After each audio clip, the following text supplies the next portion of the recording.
Assembly week. I hope everyone is now actively aware.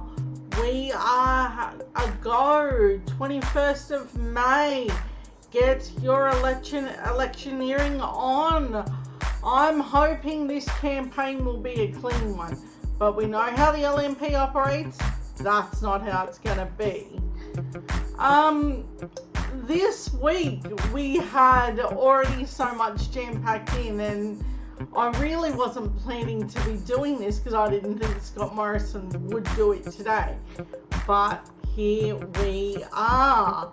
So, we have for you tonight an Albanese speech, a Hillsong land grab, Michael TOWKE, that interview, the LNP battle of the New South Wales pre-selection, the history of the federal government, the big handouts of oil, how Craig Kelly got egged in Melbourne, the dirty campaigning, and voting.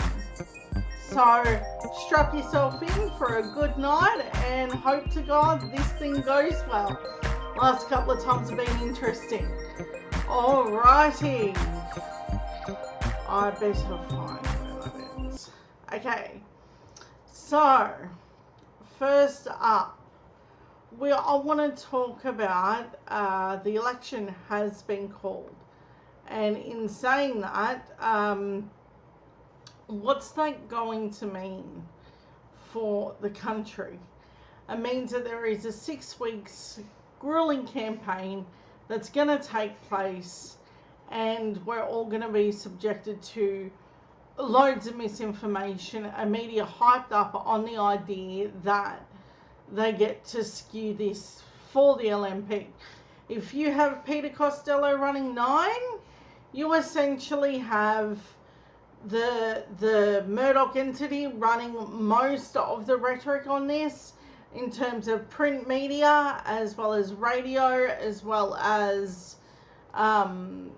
if you notice, Murdoch has even creeped into the idea of some free-to-air TV as well. They even took some presenters of that were originally for the ABC, took them out and put people in that were from Sky News. So don't expect this campaign to be clean. Don't expect the media to be honest with you. And don't expect the media to say something to you like a fair and balanced result here. I, however, am very positive in the idea that with South Australia's recent win, we are good to go, people. Do not forget to volunteer at your local ALP branch or Greens branch. Yes, I endorse anyone that should volunteer their time at one of those places. Okay, first off the block. So, now that the election has been called, you get the weird rhetoric that comes out of the Prime Minister. I don't know if you happen to hear how weird things got pretty quickly for the Prime Minister. It went from, hey, I don't know who Albo is, to, you know me. Do we know you as a welder that can't put his helmet down? A floralist who can fail doing that? Or is the man washing someone's hair? Or the guy pretending to drive a truck? Anything that didn't involve Scott Morrison of him actually doing his job was fundamentally the moment that we realised he couldn't do the job. So I present to you Idiot-in-Chief Scott Morrison. Earlier today I visited His Excellency the Governor-General and advised him to call an election for the House of Representatives and half of the Senate on May 21. And he accepted my advice. This election is about you, no one else. It's about our country and it's about its future. And above all, this election, as all elections are, this election is a choice. Our government is not perfect. we've never claimed to be. But we are upfront.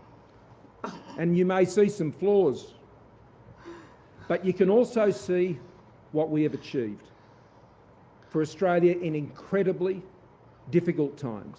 No, I'm not going to let him get away with that. I can't. The media can do whatever they like, but I can't. I can't listen to him do that. I'm not going to play his little "we've done great things" moment. No, you went on Hawaii during the bushfires. You were late in addressing the COVID crisis. You attacked premiers that did anything on the COVID crisis because they were ALP. You fundamentally failed the floods and any opportunity that you could be a decent human being. You failed to exist even on that human level. And let's not forget, you tried to reinvent robo-debt. You know that very criminal thing that the High Court said, don't do it and give them their money back? Yeah, that thing. You tried to 2.0 that sucker. Don't give me a story that you're all in on, all these achievements. I wouldn't call them achievements. I would call them the darkest moments in our freaking history.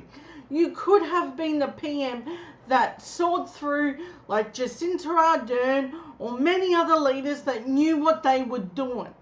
But you didn't. You flummoxed it the whole way, and you went into this bad mode of bad government because you didn't want government to function as it should. You wanted it to function the way you perceived it, so people couldn't get what they needed, so they wouldn't rely on the government like they should be able to, but your buddies could. You delivered for all your friends like Harvey Norman and everyone else, but the rest of us were left waiting. Do not come at me with anything that you think that this man has done anything great. I'm not going to let him do that. I won't let him gaslight this nation. I'll be damned if he does that. Earlier today, I visited His Excellency. And above all, this election, as all elections are, this election is a choice. Our government is not perfect. We've never claimed to be. But we are upfront. And you may see some flaws, but you can also see what we have achieved for Australia in incredibly difficult times. See, now, all of that would be a wonderful speech. No, seriously, if he was a leader, all of that would have been like this pinnacle moment that we could all tab to. But that's not what we got. And that's what really frustrated me.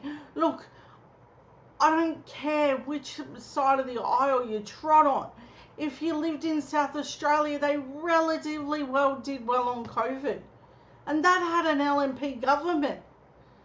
I know that when you look at it, you look at Tasmania, they did all right.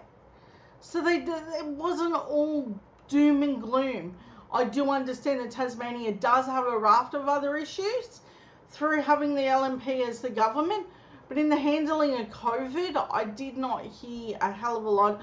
In fact, if you looked at the overarching message, Tasmania didn't exist. Nor did South Australia. It sort of seemed like this weird universe where the only that you heard about Golden Child, New South Wales, it was like this 3-kid family in a 7-state moment where you only heard about the top 3 runners.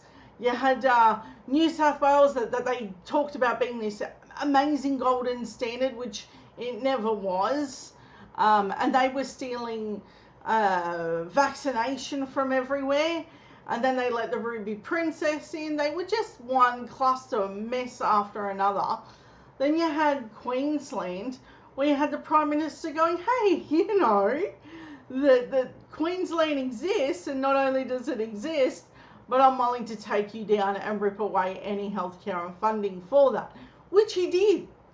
He took away money for healthcare in the middle of a pandemic in Queensland. Congratulations, Scott Morrison. Only a dickhead decides, hey, you know what? I'm going to just rip out money in the middle of a pandemic from Queensland Health. Okay, dude, that's a real winning strategy. And then you had Victoria, the relentless attacks on Dean Andrews, and the way that they made him sound like he was some dictator. And you could almost feel like the parental role of him picking his favourite kid, and then him picking on, the ones that he didn't find that were quite up to muster. Now that we're having this overlook, I think it's important to remember this legacy is going to continue. And it will get significantly worse in terms of the interlude card and robo-debt, and our elderly cannot afford to be fed like that in their nursing homes. And they do deserve to be showered each day and have the staff and be treated with a bit of dignity. Ever since the Conservatives privatised this stuff, I think it's really, really gone downhill. Have a look at what happened in the bus services in Sydney. They privatised it, now it's bad. Each time they take something that should be in government hands, like power grids and public transport, each time they do this, it becomes significantly worse. So do not be under the pretense that paying a private company is somehow better. One of the instances I will give you is what happened with Nauru.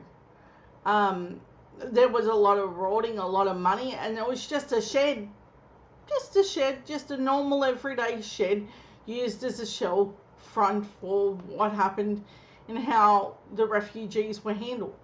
So the whole company had this weird thing at Kangaroo Valley where they were running this from. They had millions and millions of dollars. And the fact that they were in so much trouble before they were handed this contract that ASIO was saying, hey, I think that this company is a bit of a concern. Had the federal government not intervened for this company, Paladin, this company definitely would have gone under. There's no doubt in my mind that that's how it would have played out. But I digress. All right. Next part. Now the next part is super bad.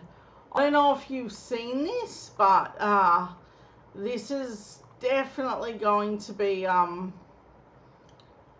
the story that we talk about for a while.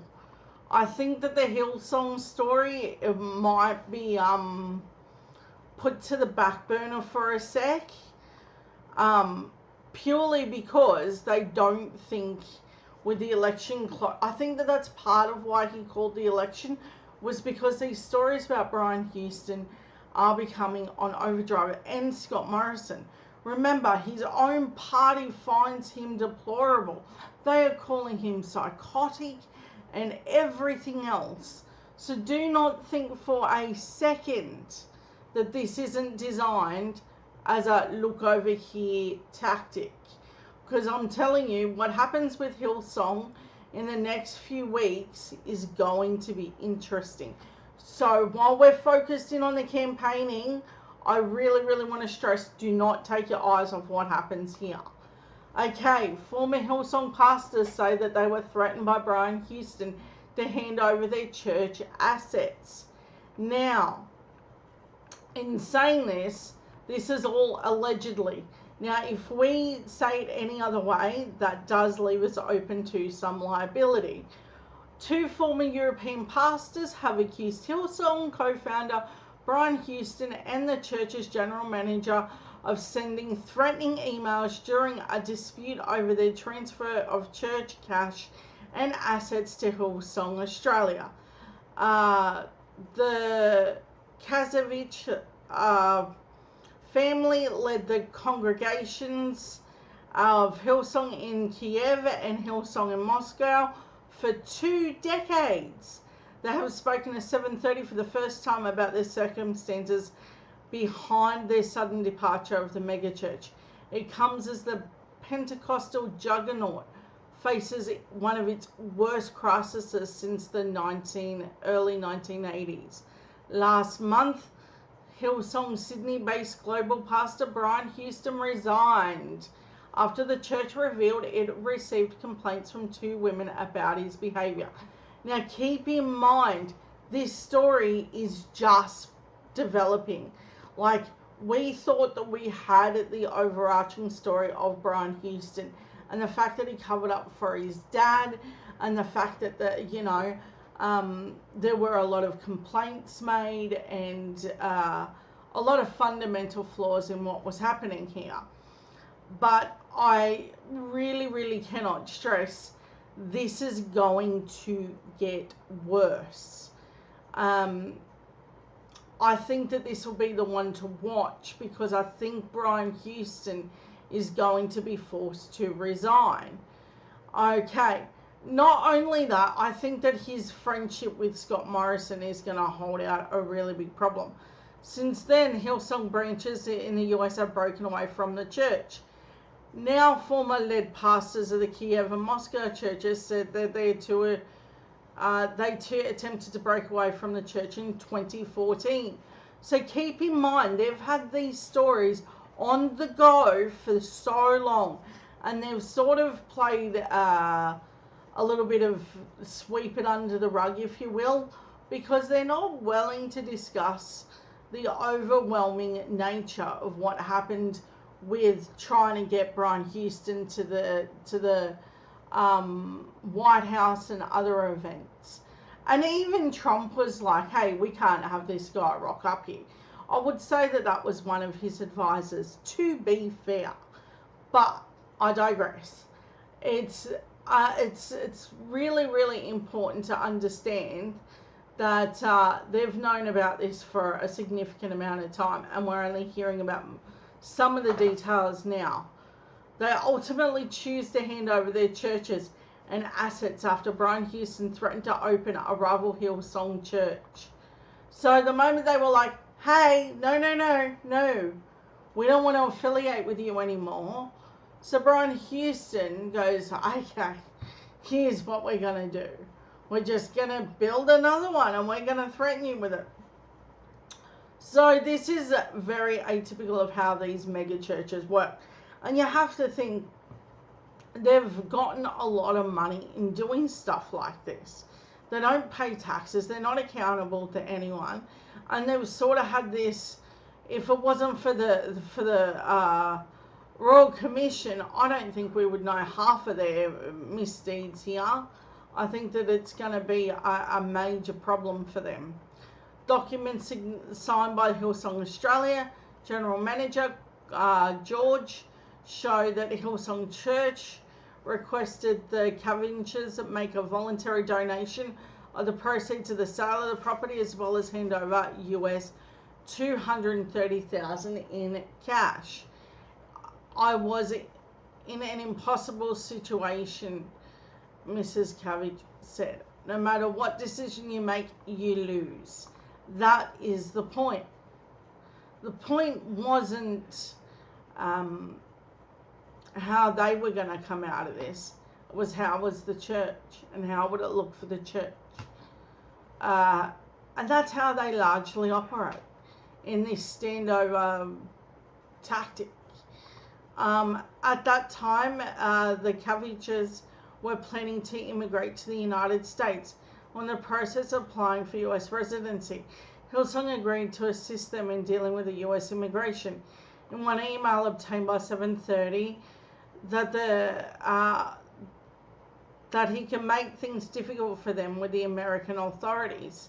Now that should have Brian kicked out of the country.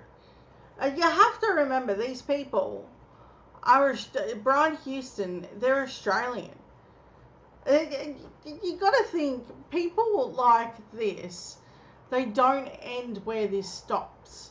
It's like Rupert Murdoch. He's the Australian that went over there, ruined their democracy, and then systematically went around ruining many others. Brian Houston has the same playbook, essentially. It's do what I want or I steamroll you. He threatened people with immigration status. It's deplorable.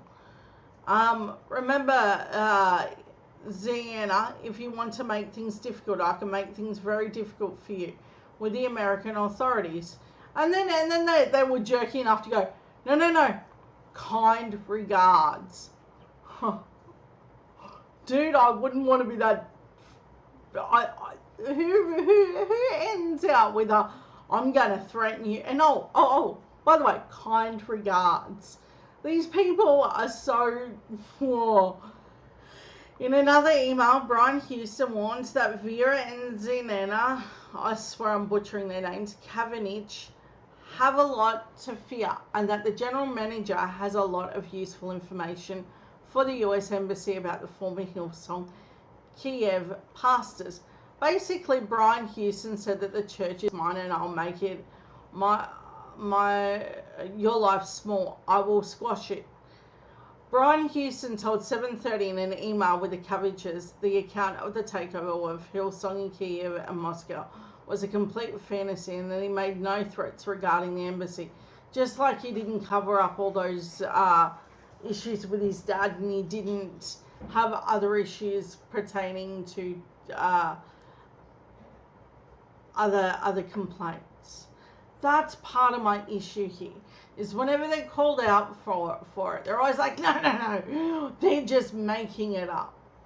And that's the best they got.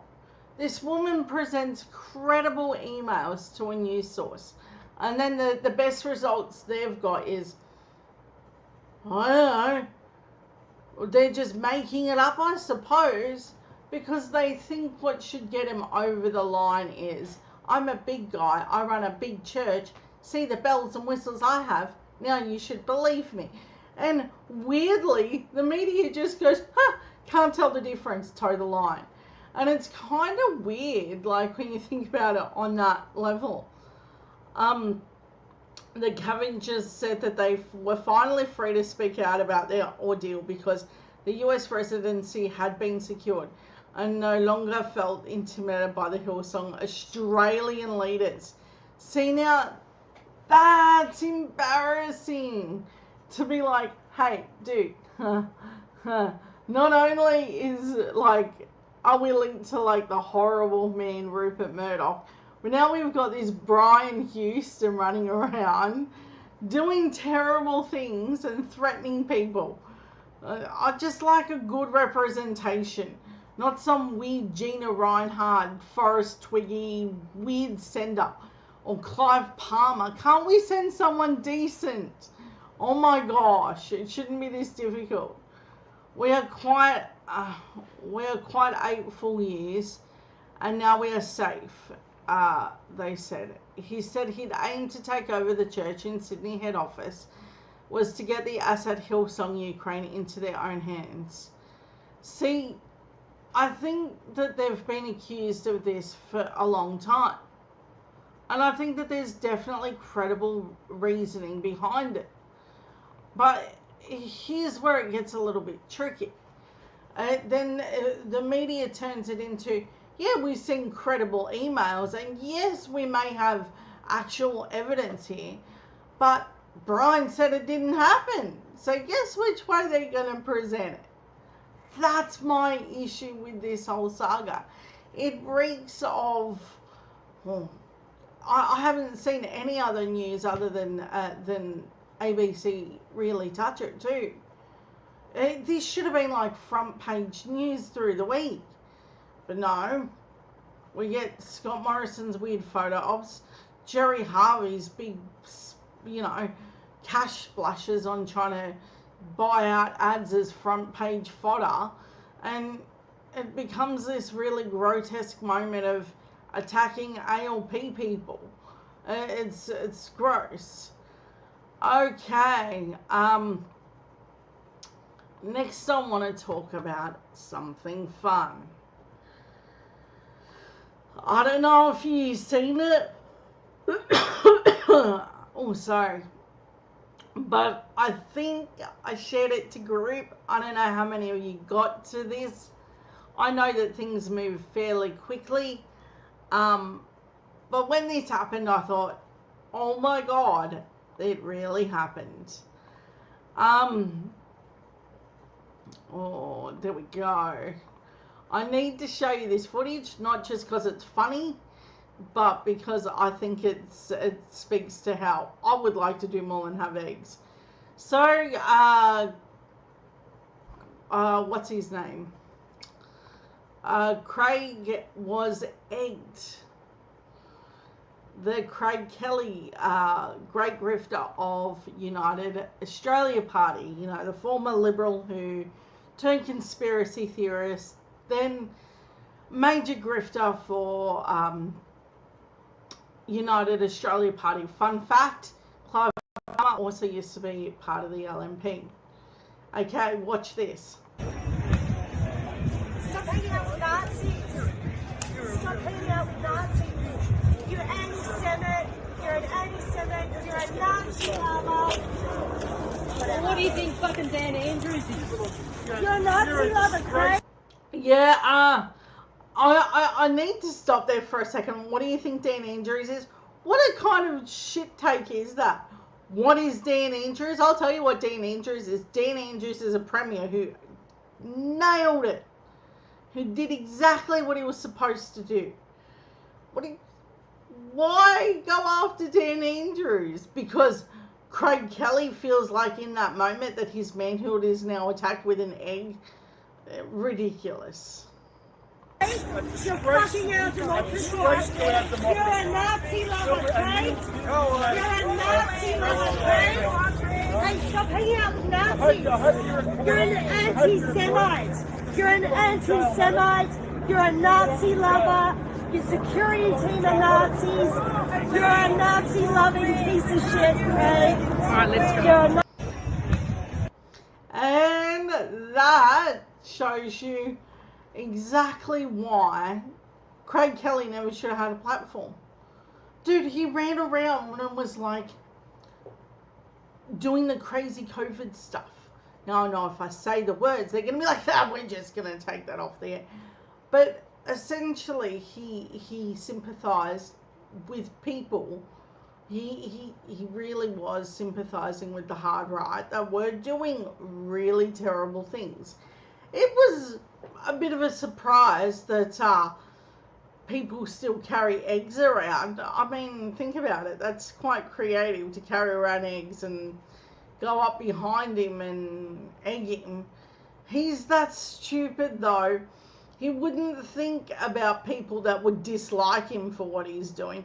He thinks, hey, I win, I get to dominate the media. He doesn't think for a second, maybe I've gone too far this time. It's kind of like when I'm watching it, I'm like, oh, dude, you just should have, like, not gone this far. But he can't help himself. And that's just how he operates. It's very, very dodgy. So the next thing I want to talk about is the Michael TOWKE incident. Hold on. Now, Michael TOWKE, if you don't know, he sued the Liberal Party essentially for slander on what they did to him, and they ruined his career. That's real. Every part of that is very in depth, and what I'm about to show you is a real look from his own mouth of what happened. Alrighty, I need to share the screen. Here we go. As the Prime Minister prepares to do battle over the right to lead this country, another political battle has come back to haunt him. 15 years ago, Scott Morrison came dead last in his race for pre-selection. The man who beat him says Morrison then launched a dirty and divisive campaign, exploiting racial tensions and spreading malicious rumours to secure an ugly victory. Now, Michael TOWKE is breaking his silence in his first sit-down interview since the scandal was thrust back into the spotlight. Morrison might profess to be Christian, but there was nothing Christian about what was done to Michael Toke. The professionalism of the hit they did on this Michael Toke guy, I have never seen in politics. It's just simply untrue. The people who know Scott Morrison the best, who've worked with him the closest, have the lowest opinion of him. You never said he couldn't be trusted because of his Lebanese background? No. Scott Morrison and his lieutenants fired the gun. Morrison, his cronies and the Liberal establishment in New South Wales destroyed a good young man. Michael Toke. Michael Toke. Michael Toke. Michael, thanks very much for joining us. Pleasure to be here. A week ago, could you have imagined that we'd be here having this conversation? Not in a million years. I was minding my own business Tuesday night, went to bed after a long day at work, and woke up Wednesday and my phone was in meltdown mode. So to be clear, this is not something you tried to put in the public domain. This has kind of happened to you. What's it like suddenly waking up to being the main character in a story that you're not interested in writing? Yeah, I mean, I was adamant on Wednesday, I'm just ignoring everything. See, that was the part about this that's so important. If we don't discuss the fact that Michael did not want to be centre of attention, he did what he had to do. He filed his lawsuit, he won, it was successful, but it got to this fever pitch point where even Senator Conetta Fierravanti-Wells had to address this, and this is his own senator that's like, look at what we did to Michael Toke. And that is fundamentally where we're at now. What happened to Michael should not have happened. But worse, now he needs to relive the nightmare, go on national TV and retell his story. He already had to sit in a witness box, take down statements, and go through what essentially was threatening him. It's horrible. So I wasn't too worried about that. I was hoping it would probably go away, but it clearly did. And as I mentioned earlier, things got leaked, and it's time. You know, I have moved on, but the more that this is unfolding, and just watching the Prime Minister's, you know, very non-credible responses, I've chosen now to not remain silent anymore. He's the man who could and would have ended Scott Morrison's career in federal politics before it even began, at pre-selection. When Morrison made his run for the seat of Cook, there were several hopefuls. Toke won the ballot on the first round with 84 votes. Morrison got 8 votes. So you beat Scott Morrison in this ballot, 82 to... Everybody beat Scott Morrison in that ballot. Scott Morrison came last.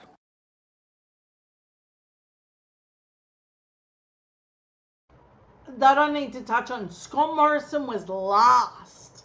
He wasn't just last. Michael Toke had 80 of the votes.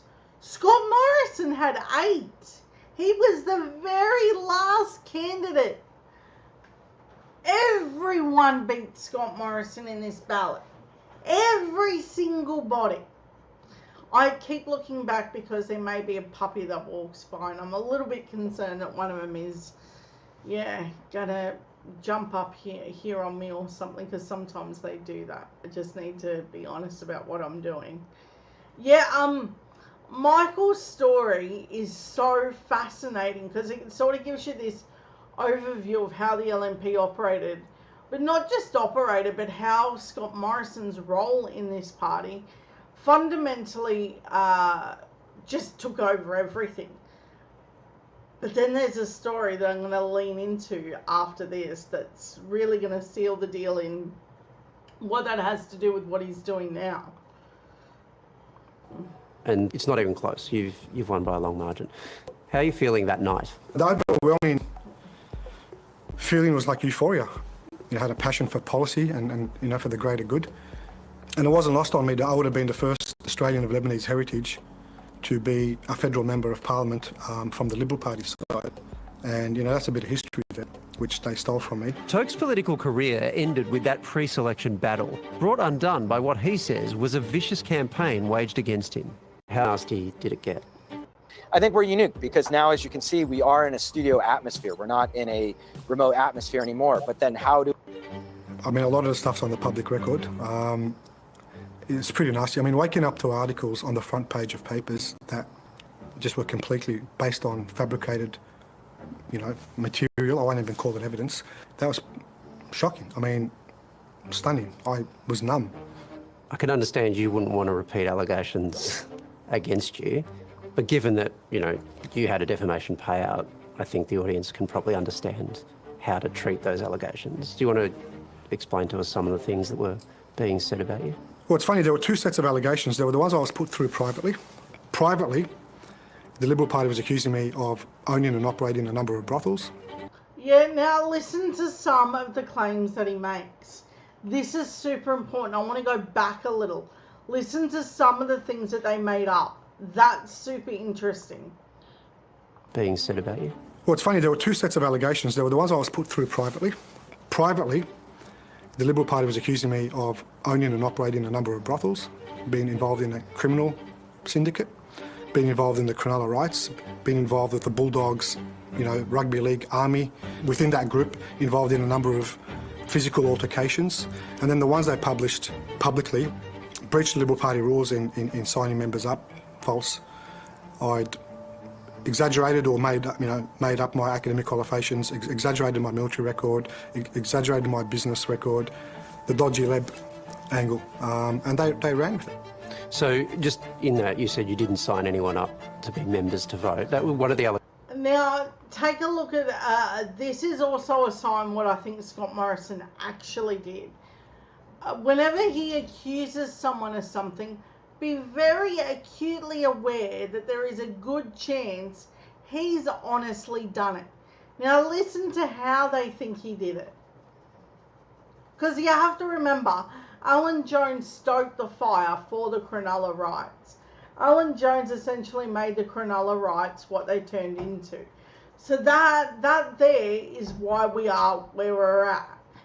And wouldn't surprise me if Scott Morrison did have his hand in more pockets than that. No, I did sign many members up to vote, right, okay. But there's nothing wrong with that. No, yeah, sure. So you're saying you didn't do that in a way that was in any way contravention of rules or anything like that? Correct.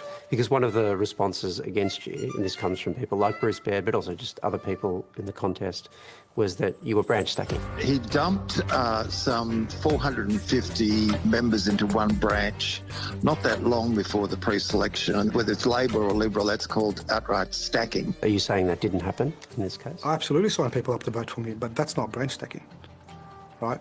That's how Malcolm Turnbull got into Parliament. In fact, that's how Bruce Baird got into Parliament. I take objection to the term branch stacking. Branch stacking is when you sign people up without their knowledge. Right.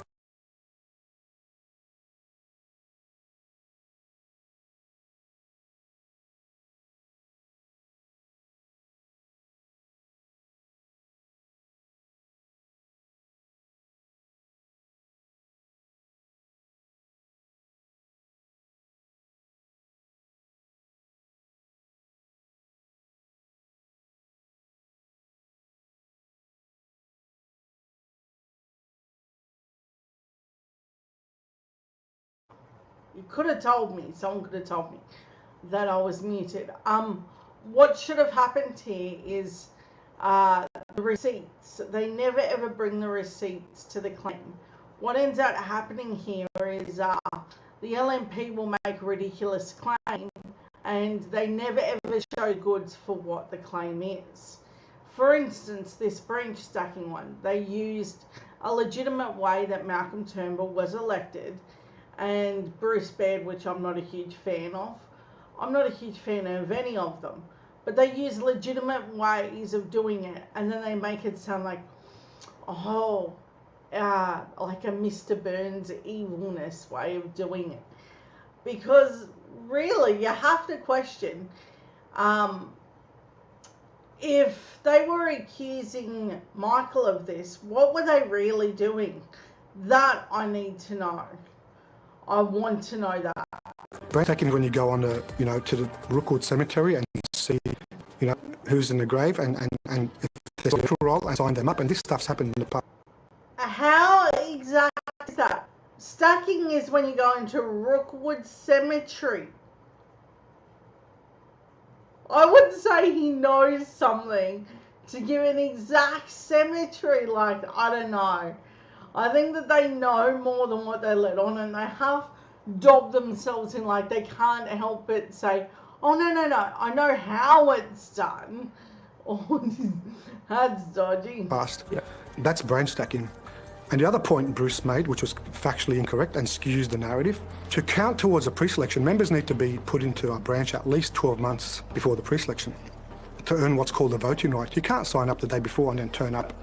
Because that would be too easy to manipulate. Correct. According to TOWKE, Morrison was at the heart of the smear campaign. He was front and centre of it. It was for him. It was for him or by him? For him, and he was involved. He got desperate. They were hoping that I'd be knocked out and that they'd somehow do some deal and get the votes to sort of fall in behind him. The bit I don't understand about all this is, you said Scott Morrison came last in the ballot. There were lots of other people who were in it.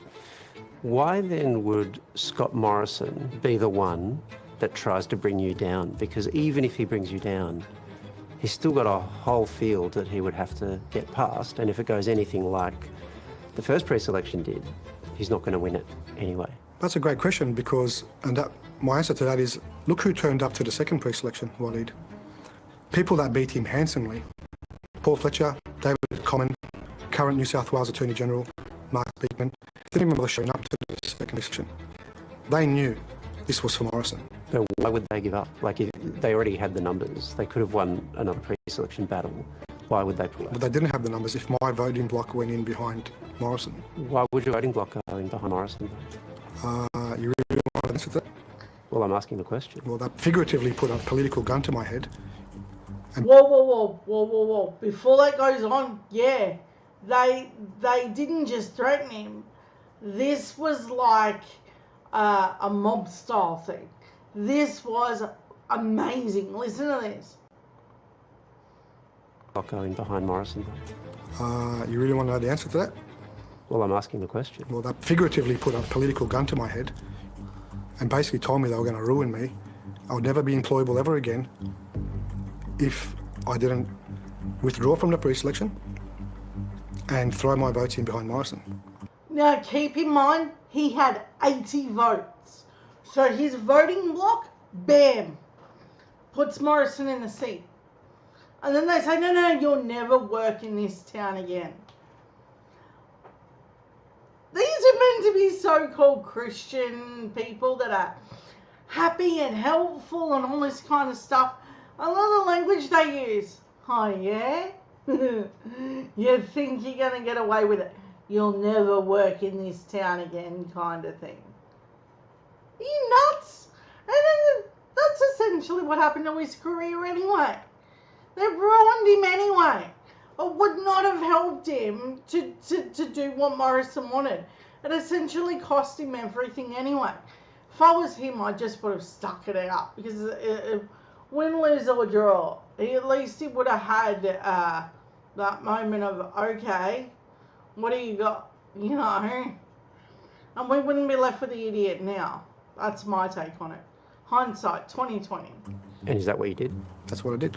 I was coerced by senior party officials, one of them particularly a close friend of Scott Morrison, and was told in no uncertain, and I don't want to talk about these people because the focus should be on Scott Morrison now. He's the Prime Minister. The other guy's not in Parliament anymore. The hardest pill to swallow was then throw my weight behind the most meritless candidate. I don't want to sound arrogant, but I wiped the floor with him. How does he land these, this political class jobs for the boys? I mean, that's the thing here. I'm just not one of them.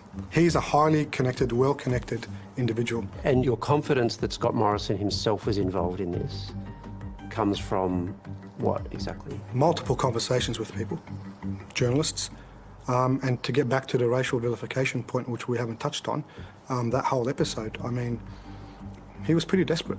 The seat which Morrison went on to win was Cook in Sydney's Sutherland Shire, the scene of the Cronulla race riots, which just 2 years earlier had torn the community apart. They talk about timing. The PM's, we've got a question on the timing here. You want to talk about timing? 2006, the area was still smouldering from the fire that had been put out a year earlier. And they were trying to pour fuel on it for their own political gains. OK, let's come to the racial vilification stuff. What's being reported is that Scott Morrison said to delegates, they shouldn't vote for you because you're Lebanese. And there's a rumour that you might even be a Muslim as opposed to a Christian, which you are. Did you hear him say any of that? Of course not. That's what makes some of his defence so laughable. You know, people like Dr. Jamal Rifi. I mean, as if Morrison was going to make those comments in front of someone like Rifi or any of the other people that he's trotted out now to defend him. Of course he wasn't going to say that in front of me. He racially profiled a number of people from a certain demographic and a certain age that he thought this would work with, and then they would then perpetuate the story. So how do you know he did that? Because they told me. Scott Morrison denies this emphatically. People are going to throw stones. They're going to make accusations. But you've got to look at the motivations. I've been very clear. I absolutely reject that as malicious slurs. It is outrageous. My record speaks. Yeah, the record does speak for itself. When Gladys Berejiklian calls you a psycho, when Conetta Fioravanti-Wells says you got problems, when Malcolm Turnbull knows you as a pathological... When Malcolm Turnbull calls you a pathological liar, when we know you lost that pre-selection, when we know Michael TOWKE had the numbers, yeah, it speaks for itself all on its own. Take as many photo ops as you want, buddy. This is bad. This is really, really bloody bad. He can muck around in this all he wants to, but it's bad. For itself. For those of us who are on the outside, how are we meant to adjudicate as to who's telling the truth here? Oh, that's a pretty easy answer. Scott Morrison doesn't have much credibility now when it comes to the truth. I mean, he's been called out by his own side. Malcolm Turnbull, Tony Abbott, the French president, Barnaby Joyce, called him not only a liar, but a compulsive liar. TOWKE's claims are backed by Morrison's campaign manager at the time. I particularly thank Scott Chapman, who he acknowledged in his maiden speech to Parliament. Chapman claiming in a stat dec signed in 2016... Scott Morrison told me that if Michael TOWKE were to be pre-selected, there would be a swing against the Liberal Party in Cook because of Mr TOWKE's Lebanese background. Also during that meeting, Scott Morrison informed me that there was a strong rumour about that Michael TOWKE is actually a Muslim. Former Labor Senator Sam Dastyari also alleging foul play. Scott Morrison's lieutenants, and I'm sure with Scott Morrison's... Oh, this part here is epic. I promise you, this will be the moment that you go, no, no, no. How the hell did he become Prime Minister? Sam Dastyari doesn't just sort of all the way around this story. He made sure you get just how grimy this whole thing got. It's amazing to watch this guy now. I think that he'll be interesting to watch this campaign, because I think he's definitely coming for Morrison. Morrison's in a lot of trouble with Sam Dastyari. Sam Dastyari has no real skin in the game anymore. He's not running for any seat. Watch this. It's amazing. His knowledge. Turn to the Labor Party and ask them to prepare the dirt file on his political opponent to be able to get rid of the guy and actually have him disendorsed as Liberal Party candidate. Really? I know this because I was the one who put the file together. The Prime Minister rejects the racial vilification claims, offering on Sunday to sign legal documents supporting his account. Yes, of course I would. So if he did sign a statutory declaration... Here's why he won't sign a statutory declaration claiming that it didn't happen. Because that's a lie. That's a crime. Scott Morrison would be committing a crime if he signed anything like it. Why do you think he called the election like this? This story was amplifying. People were going to ask, hey, did you sign it or what's the deal? That was what was at risk here. This is what we're now being left with. And I think it's going to get super interesting really quickly. I think that Scott Morrison may be in more trouble than what he thinks. This story won't go away, not on its own. Scott Morrison has a lot to lose here. What would your response to that be? Let him sign the stat dec first. In New South Wales, not in Canberra. Yep. Well, what difference does that make? It's a huge difference. He's politicised the Australian Federal Police, and there's no federal ICAC in Canberra. In New South Wales, we still have some sort of judicial... Oh, he throws the gauntlet. He's like, no, don't just do it. Do it here. Do it right there where you know no chummy buddies are going to roll up to sort of cover your behind. Where you know you're a marked man. Oh my word, buddy, I would have tapped out if I was you, Morrison. And now, there is insider talk that people know your numbers aren't great. So you called an election. Dude, this is like watching a horrible film that I have to live in because you're our Prime Minister.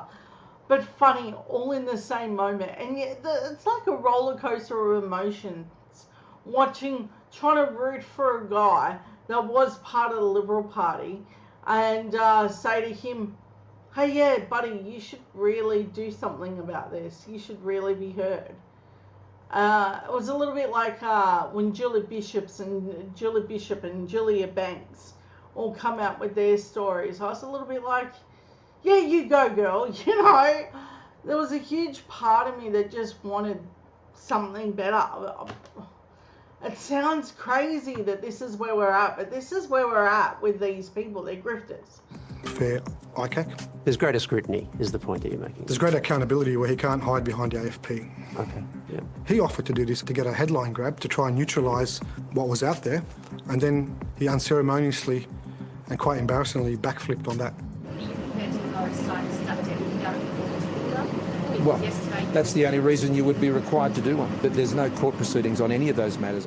So let's assume that he did say these things about you being of Lebanese background, potentially a Muslim. Is it possible that what he was saying to those delegates was more like, hey, this is the Shire. We had the Cronulla riots not that long ago. You know what this is? It's let's pad the sides. We've now come after Scott Morrison. If the media comes out to hatchet jobby and actually tell you what happened, Waleed Ali can't do it in this way. You don't hear from them once they do this.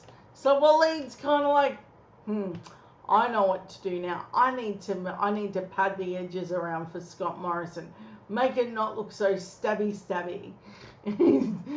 Either which way, you've got to enjoy the political suicide nature of this whole thing.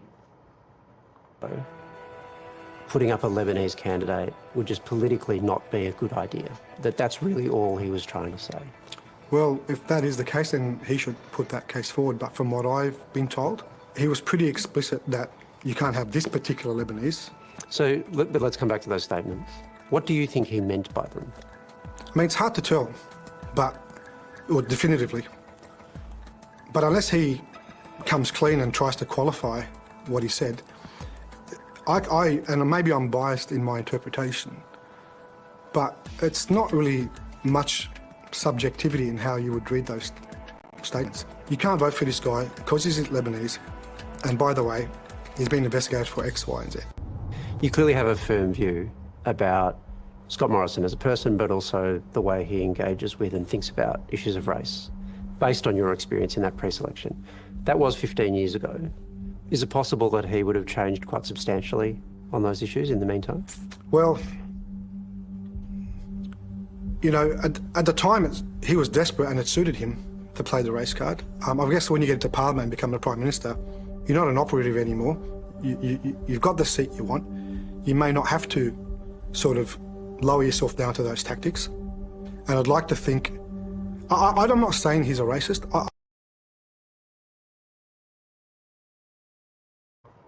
That makes me really sad, because he's been wheeling and dealing the whole time. And he can't just outwardly say, no, he did hatchet jobs on people, even as Prime Minister. But I'll get into that after this story. I don't know him well enough, but he's certainly used racism, Islamophobia, you know, bigotry, with refugees, with families of dead refugees, with migration policies, and it's been dumped on by his own side. Although, to be fair, the people on his own side who are dumping on him, as you say, tend to be those who have a political reason to. Again, patting the side shouldn't be part of the media's job. It should be looking at it from a 30,000 feet view. No, he's really a bad person. Lots of people in his own party are saying he's a bad person. Why would Tony Abbott have an axe to grind with him? You know, when you start looking at it from that angle, why would Barnaby Joyce? See, when you start looking at it from that fundamental level, you realise, no, he's really, really bad. Why would Malcolm Turnbull now be coming out to say something? It slices off any credibility from there. And you have to realise now they're in padding mode. Like, we may have gone too far here. Let's pad up the sides and say, oh no, he shouldn't be operating like this anymore. One image I want to remind you of is the New South Wales Fire Chief in front of Gladys Berejiklian as well. And he's staring them down like he's in an intimidating nature. I have no doubt, with clenched fists, I have no doubt in my mind Scott Morrison is a sneaky, underhanded individual that would like nothing more than to wreck the place. And when I get to this next story, I think it'll do a full circle of exactly what happened and how he's using these same techniques now. They're on the opposite side of him in some But those time. supporting him also have a political reason too, because they have to be seen to be towing the party line. He's categorically denied it. I support the Prime Minister. The Lebanese community have come out and backed Mr Morrison. You think Barnaby Joyce is going to get up and say, you know, I actually agree with Michael Toke? Yes. You know, I've got text messages from a cabinet minister telling me, I believe you, and do what you need to do, just be careful. A current cabinet minister. A current cabinet minister. About this situation right now. Correct. Be careful about what? Probably events that occurred, you know, backgrounding, trying to link me to neo-Nazis, you know.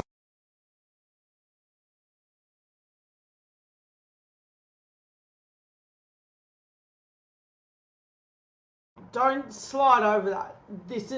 Don't underpin what this means. Basically what he's saying is they're still threatening him. He goes from describing maybe he doesn't need to use these tactics anymore to then saying, no, they're still using those same sort of tactics. They're threatening me still. Unbelievable. If you take a look at it from that angle and you're like, no man, they're still as grubby. Of course, I would love to know how many people in the Lebanese community Barnaby Joyce spoke to, where he unequivocally knows that he had that people in the Lebanese community love Scott Morrison. The last I seen, he was all about his country backroad people, where he is. You know, his eye inside and whatever it is that he wrote a book. The idiot wrote a book. He really did. Talking about his outback area. When you think about it like that, there's no way he touched base with any of those people. I can bet you, no matter how they want to pad this is bad, and they know it. And they needed something to fill the election cycle with. I know, call the election. You know, obviously, similar to 2007, you know, there's desperation here, and they'll go to any lengths to try and, you know, deal with that. I don't expect you to tell me who the cabinet minister is. They went from, hey, he's linked to the Muslim community, to the whole other side of it, to his link to neo-Nazis. The lie even becomes such extreme that they can't figure out which one that they want to play with, which one's going to come out stronger for the time. Now they're saying that he's linked to neo-Nazis because that's a problem now. It has no end. This is so depraved. I need you to understand, when this next story comes up, you're going to see he's using this now. He hasn't stopped. He's a man on a mission, Scott Morrison, and he's going to get what he wants. I'm not going to. And you're not going to. But if the public knew who this person was, would they be surprised? You know, if I ask you whether it's someone seen to be more aligned on Morrison's side, the answer would probably, well, not probably, is yes. But to answer your question, I think maybe they might be surprised. This person is a Minister of the Crown. This person I've never had contact with before. This person sent me a text message and it's like, hey Michael, this is XYZ, obviously in confidence along those lines. Just want to know, I believe you. Do what you feel you need to do. Just be careful. That's pretty sound advice, right? TOWKE now, yet again, watching his back. People associated with the Prime Minister were circulating or trying to get a story going that I was associated with neo-Nazis. Well, just think about that for a second. They've gone from Muslim... That you personally are associated with neo-Nazis? Well, that some of my supporters are neo-Nazis, and then by definition, I was a beneficiary or a friend or an associate or whatever word you want to use to, you know, throw that tar and feathers, so to speak. I'm neo-Nazi. They've gone from one extreme to the other. So the background still goes on, the smear campaigning still goes on. We've got multiple respectable Canberra journalists ringing me, not to check or fact check this nonsense, because I already knew it was, but to warn me to watch my back. This is what's being said. So, unless you want to believe, Wally... The watch your back moment is frightening. Because you have to remember what happened to Friendly Geordies in relation to these sorts of tactics. Like, you're watching it play out and you're like, oh, dude. Someone needs to be, like, making sure this guy makes it out. They used the fixated terror unit against Friendly Geordie's producer. What are they going to do to this guy? It's terrifying, to say the least. Where they got people saying, hey, yeah, you might want to be a bit careful here. I'm terrified for him looking at it. I don't think there's enough money he could have won to deal with this sort of stuff. That the PM has no knowledge of this, and maybe he doesn't. Maybe the hacks in his office are doing this. The same hacks that backgrounded on Brittany Higgins, the same hacks that have backgrounded on Grace Tam. Maybe he genuinely doesn't know. Now, if he believes that, I've got a bridge to sell him. The Prime Minister has a colour-coded system for all of this. All of it. Make no mistake, Mr. Prime Minister knows. This thing doesn't just envelop out of nowhere. No. This thing has legs and walks. Do not be underneath the pretense that this is just something that happens. I think it's going to get super duper interesting. But maybe he doesn't want to know. Maybe he's willfully ignorant. Maybe they know he's going to love what they're doing. Maybe not. Maybe he would sack them. I doubt it. I think it's more the former rather than the latter. This whole sorry saga, a reminder of the brutal game he left behind. So this moment isn't a chance for you to lay a platform for a future career in politics? As Obi-Wan Kenobi said, you'll never find a more wretched hive of scum and villainy, and I have no interest in ever going into that sausage factory or cesspool, which is getting worse by the day, ever again. It's a powerful quote, but I feel like he ad-libbed the sausage factory bit of it. I did. No, unequivocally, absolutely. If they offered me a safe seat tomorrow, I would be like, I wouldn't even say thanks, I'll just say no. Not interested. Wow. I mean, I really did appreciate the Obi-Wan reference. Do you know, you're the first person I thought of. I mean, he doesn't seem like somebody who's trying to burn down the palace. He just, I think he's relieved, and you almost see him throughout the interview, relieved to finally tell his story. The interesting thing here is those new allegations about a cabinet minister contacting him within Morrison's party. We've heard that previously with those leaked text messages from Gladys Berejiklian and an unnamed cabinet minister, an alleged unnamed cabinet minister, a currently serving one as well. So this is all culminating now in probably some problems for the coalition just in terms of framing now, right? Because there's only so many times you can say it's personal grievances, it's this, this and this, when you keep getting the allegations coming from reported current serving colleagues. And there's also the statutory declaration issue and whether or not... I should point out, I had no idea he was going to say that. That just came up in the interview. I haven't cited that text myself. I have seen some of the backgrounding stuff, so I can attest to that. I can't attest to the rest of it, but he's very firm, obviously, in what he's said there and the things he's been receiving. We did ask the Prime Minister's office to comment specifically on the claims in this piece. They said the Prime Minister had already answered the allegation. No, we didn't. But that shows you now. This is the moment I show you. Not only is the tactic directly from the PM, but he's doing it actively in one particular state. Now, watch this happen in real time. There is an epic battle in New South Wales. Scott Morrison is essentially trying to take over that whole branch.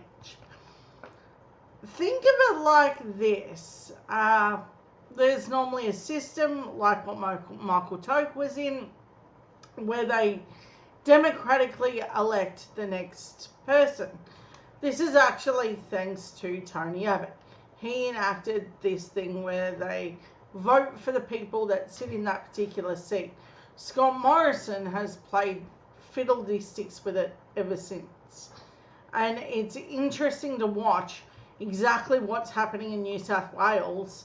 And I'm amazed that they didn't use that moment with what's happening in New South Wales as a way of saying, hey, yeah, I can see it in real time.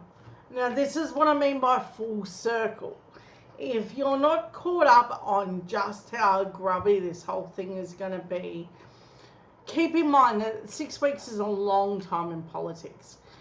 The Americans do this over a 2-year period. We do it in 6 weeks.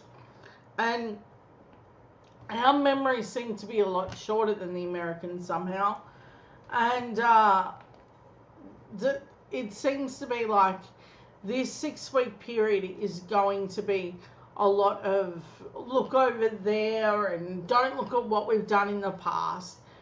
If you notice that when Scott Morrison was talking today, he really couldn't list achievements. And that was the really, really horrible part when I realised they've been in office for 10 years and they can't say we did this and it's great for the country. My God.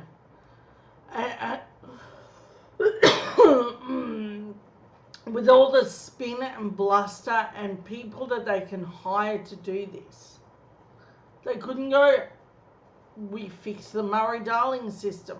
Because they haven't. They can't say that they've done anything for the climate because they haven't. In fact, they actively rallied against climate change action, calling it, and I quote, a wrecking of the weekend. So, I think as we go along, he can't take credit for anything with the pandemic, the fires or the floods. Why? Because he took so long to act on any of it. It become this cluster moment where premiers had to do his job. You got to think he wouldn't be in the position that he is now. It wouldn't even look, the numbers would be dismal if we didn't have ALP premiers going, you might want to bugger up the fires and the floods and everything else, but we've got premiers that are going to do something about it. In New South Wales, not so much. The New South Wales Premier hasn't delivered on anything. But in Queensland, you can definitely see where Anastasia's like, I'm not going to let you fail. I'm not going to let this state fail for you. Just so you can badly govern for some weird moment of thinking government shouldn't be helpful. Alright, so Scott Morrison's court battle to win appeal against New South Wales pre-selection is dismissed.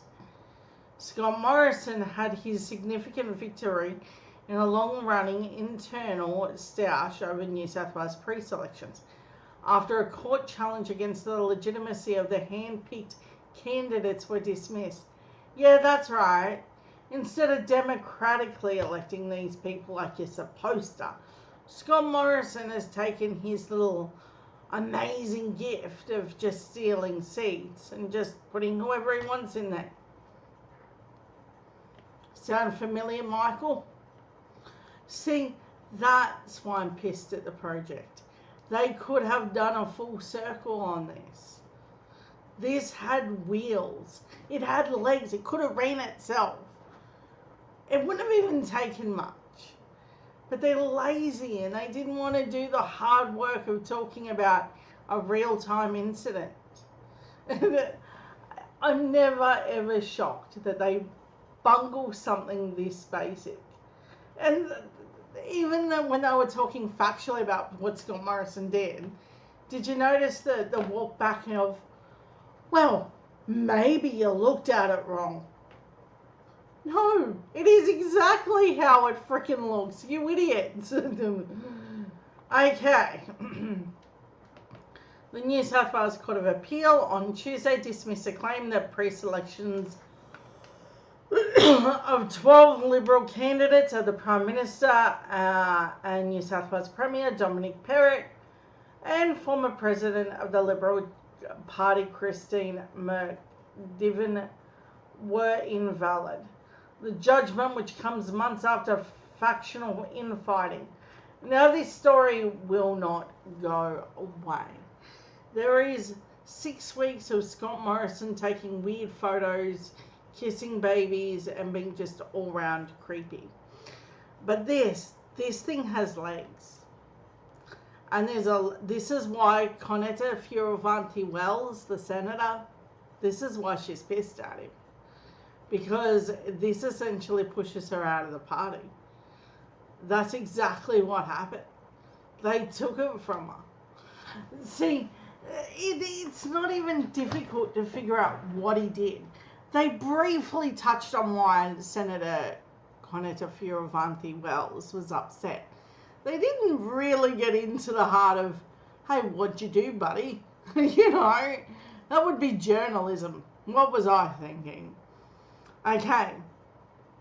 The judgment, which comes months after the factional infighting, effectively permits the Liberal federal executive to intervene on the grassroots pre-selection process, which is usually handled by the rank and file members.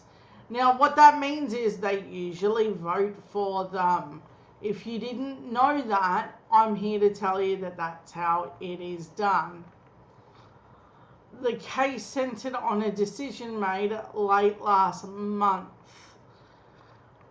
I lost my place. By the Liberal Party's federal executive appoint Mr. Morrison, Mr. Perrott, and Ms.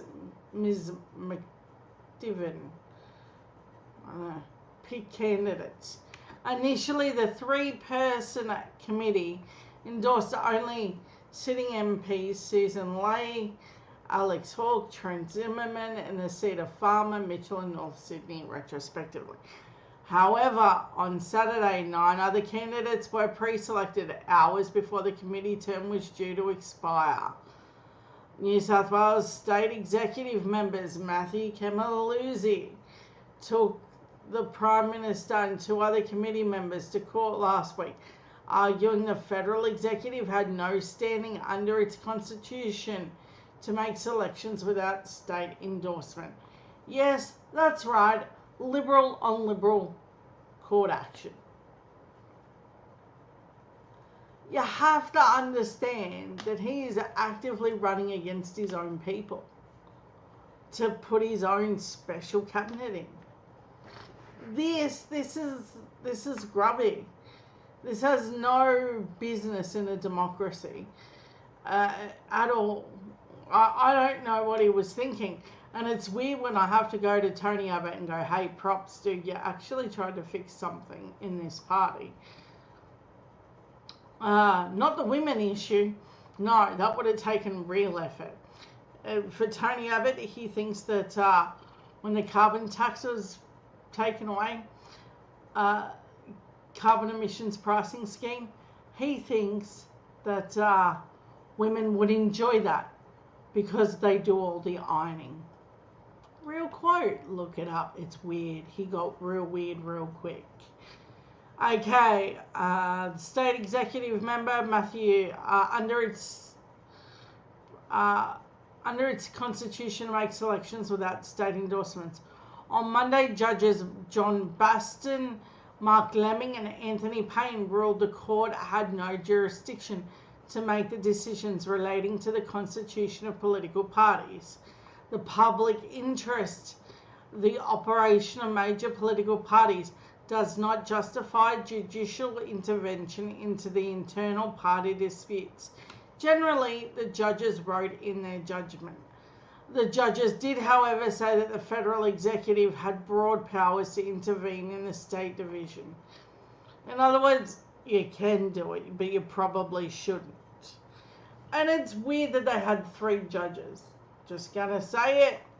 Well, who paid for this?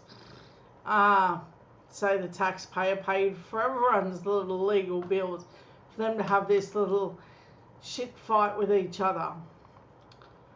The court battle began in February. The infighting first became in February when Mr. Kemaluzi took Mr. Hawke, the immigration minister and close ally of Mr. Morrison, to the New South Wales Supreme Court to solve a dispute about when the state executive's powers to pre-select candidates expire.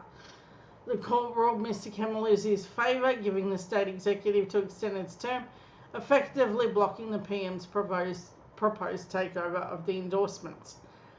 That is where we are at. Scott Morrison has a history for this. He's bullying New South Wales as we speak. One would say Gladys didn't step down as much as she was forced out. It wasn't just ICAC, there was more. And I think after the election, we're going to be hearing a story from that woman. And it'll be more than just leaked text messages. The woman, I think, will come out and say a lot more. Particularly if Scott Morrison doesn't win. She's got an axe to grind, and it's a pretty big one against Scott Morrison. And if you're not aware of just how bad that is, and how much it's going to get rough for Scott Morrison, strap yourself in. I don't see Scott Morrison being leader after this. Okay. So next up, I want to talk about Albo. So the media had this take this week that they didn't know Albo.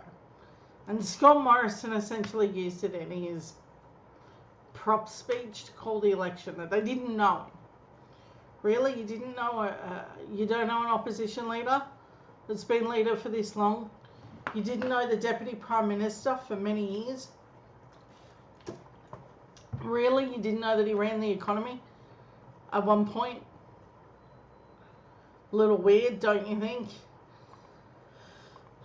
But, albeit for the media to be super weird. So, I'm going to give him a little bit of a hand. Here we go. Oh. Great mates ever since. We met on a bus on the way to Sydney University, just straight out of a high school, and we've been great mates ever since. That's, almost 40 years. I think, to understand Anthony, you really have to understand where his background and where he's come from. He's had one of the toughest upbringings of any person I know. His mother, Marianne, beautiful woman, single mother, brought him up in the toughest circumstances. She had not only the difficulty of being a single mum and bringing him up on benefits, but she had a crippling disability, which was really severe arthritis in both her hands. And I know that from an early age, from his teen years, Anthony was supporting his mum. He was basically running the household as far as he could. And what's given him strength, I think, and made him a really tough person is his mother's great determination to give him the best possible start in life. And he's imbued of that. He understands what it's like to do it tough. He's got a great heart. And I just think the more people will know him, the more chance they have to interact with him, they'll know him better, and they'll understand why they should vote for him.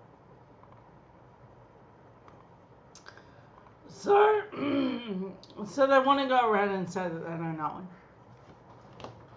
In a time of social media, and a man that talks about his history of growing up in a housing commission house, did a whole national press gallery on it and spent time heavily talking about why he believed in the policies he believed in and his history.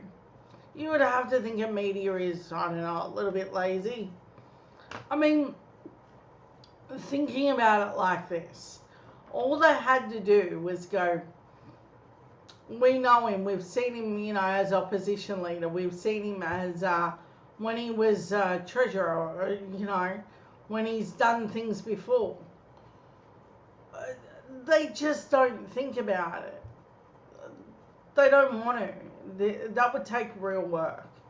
And I think that as we're nearing this time, we're going to see more of this. A media that just doesn't want to do its job. It just wants to pretend like it doesn't know what it's doing. But I think that that brings me to the Arbo speech. And I think you're really, really, really going to like the way he set out today. Now, if they don't want to do it, I now have to do it.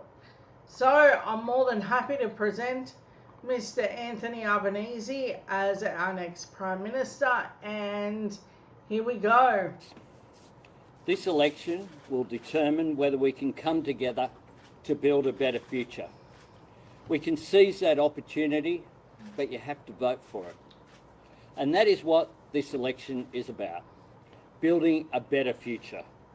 We are a great country, but we can be even better if we have a better government. We've had a difficult couple of years. Australians have been magnificent in making sacrifices to overcome the challenges of the pandemic, of floods, of bushfires. It has shown the strength of our society, but it's also shown our vulnerabilities of our economy and where we need to make improvement. So as we emerge from this, Australians deserve better. This government doesn't have an agenda for today, let alone a vision for tomorrow. They demonstrated that in their budget, which was nothing more than a ploy for an election campaign, with one-off payments that stop when the votes are counted, which they think will be enough to give them a second decade in office. We can and we must do better. The pandemic has given us the opportunity to imagine a better future, and Labor has the policies and plans to shape that future. Fear can be a powerful emotion, and there will be a bit of that over the next 6 weeks, I suspect. But I want to appeal to Australians' sense of optimism and hope for a better future. All right, now that we've gotten the outlay of where he's at, I think it's really, really important to understand Scott Morrison doesn't realise what he stepped into. Because in a campaign, you have to present both sides. A media would be very stupid to not take up the opportunity to talk about who the opposition is. The problem is for the media is that they've really got nothing on Albo. This is essentially what happened to Joe Biden in the States. They've got he's a nice guy, but that's all they got. It's almost like watching a slow car crash. And you know that the media is going to have to cover this on some level. So their best excuse is, nah, we don't know him. They're weird. It's a weird thing to say. I don't know why they did it. One where there is more secure work and better paying jobs. Stronger Medicare, cheaper childcare, a future made here revitalising Australian manufacturing. We can be a renewable energy superpower that uses cheap, clean energy to support new industries through our National Reconstruction Fund. We can train Australians for those new jobs with our plan for more university places and 465,000 fee-free TAFE places. We will end the climate wars. Enough. We will become more self-reliant as a country as we need to be. This will make us more secure at home as well as abroad. I know that many Australians are doing it really tough. They know that the price of everything is going up, but their pay isn't. Labor's plans for cheaper childcare, cheaper power bills and more secure, well-paid jobs are aimed at easing those cost of living pressures. Now that part's important. Anthony Albanese has done numerous presses on what he plans to do and how he plans to pay for it and deliver it, right? And they know, the media pretty well knows that everything that he's doing is on the up and up. I can't help but laugh a little bit when I hear them say something like, I don't know the guy. Really? You didn't think to catch the whole group of you sitting in the National Press Club, you know, asking him a bunch of questions? You didn't know him before you asked him questions when he was, you know, a part of the government before? I think it's a little weird. Like, you're gonna go with, I don't know, the guy? It's almost comical. It would be if this thing wasn't so serious. Now, in the time of social media, they don't even need to know the guy. They can go, hey, this is what this guy is about. But I'll tell you something worse that they did. The Liberal Party took a moment of Anthony Albanese's webpage and they overtook it. They took anthonyalbanese.com and they just took it. And then they made it direct to the Liberal Party. Now, not one media outlet really touched on that. Could that be why you don't know who Anthony Albanese is? Because they just took his domain name and usurped it for themselves. But they didn't just do that. I'm going to get to this in a second. I want to show you something else that they did. So, they've played dirty the whole time. And I think that you need to see just how dirty that they've played. They got this as well, right? Here's a campaign that they're actively using, but the media doesn't know him, right? They can say unequivocally this is fine, but they don't ask any follow-up questions about, hey, why is this thing happening? They definitely know the Liberal Party, and they're not exactly being honest with that either. The whole thing is like a Twilight Zone moment. You're looking at it and you're going, huh, really? This is what we're going to go with? I'm not mad that they're this stupid. I'm mad that we're putting up with it. I'm mad that this is what passes for news. I'm mad that this made a headline news moment, but Anthony Albanese got a SBS and later on in part of the day, and only parts of that was played. That's why I'm going to go back to what he was saying. And this is a part of Advance Australia, the LNP. So don't think that this is like a one-off thing. They do this sort of dirtiness a lot. So, that's why I'm mad about what they've done. We will build more affordable housing. We will fix the crisis in aged care. We will fix the national broadband network. And we will bring the country together again. Businesses, big and small, employers and unions, states and the Commonwealth, more secure jobs, stronger Medicare, cheaper childcare, making our future here. That's my plan and Labor's plan. And if I have the honour of serving as your Prime Minister, I can promise you this: I will lead with integrity and I will treat you with respect. I will restore faith in our political system by ending the waste and rorts and establishing a strong National Anti-Corruption Commission. I won't go missing when the going gets tough. I will accept the responsibility that comes with high office.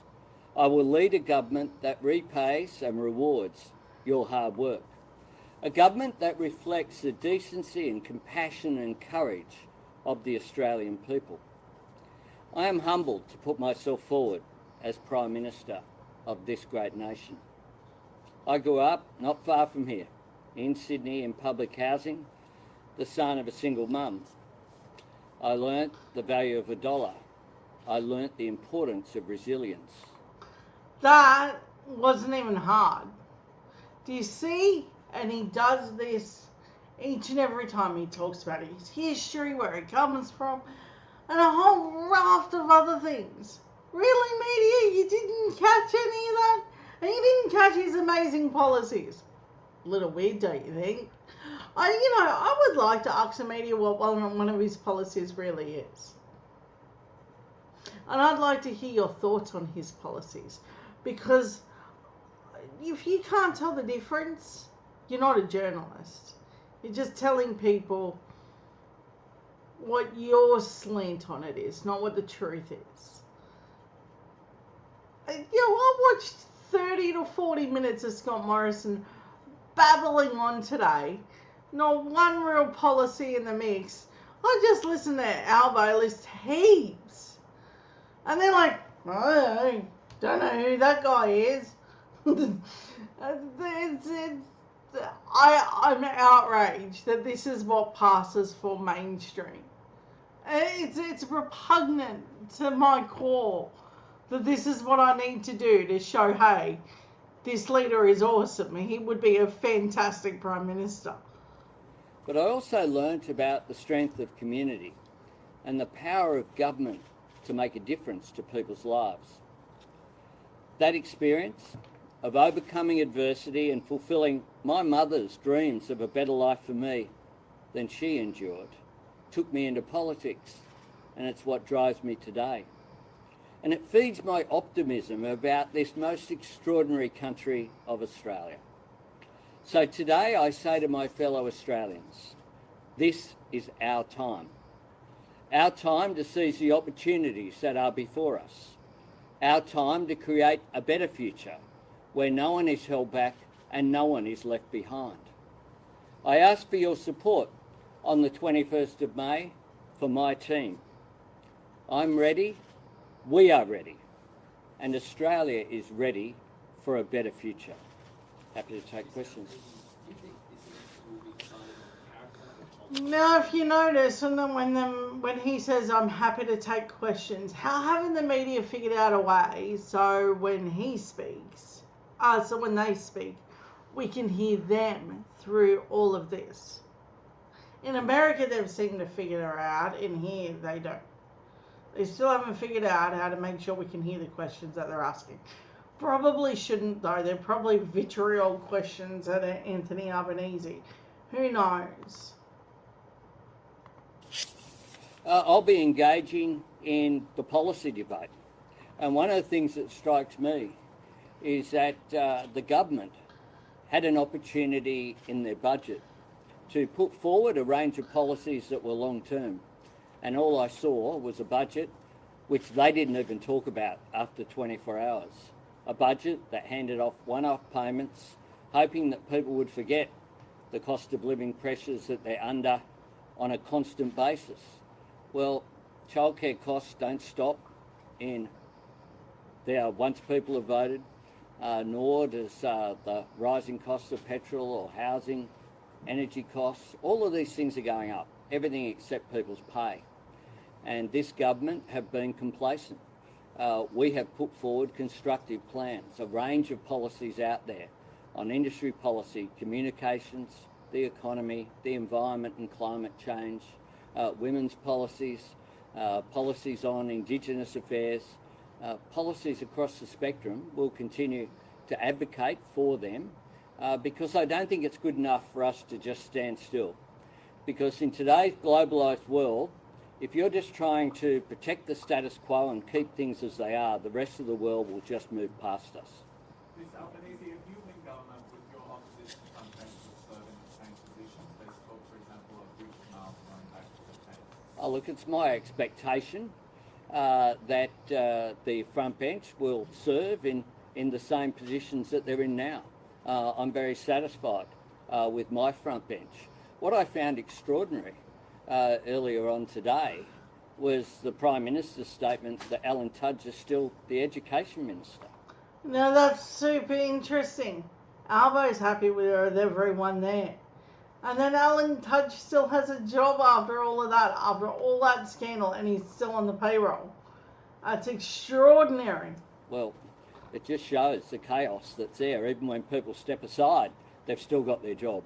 The Prime Minister can't say who the Health Minister will be. The truth is that my front bench are all recontesting at this election. There's no one disappearing, there's no one withdrawing, and my front bench I have absolute faith in, and I would expect that the starting point would be that they would maintain the same positions that they hold now. One at a time.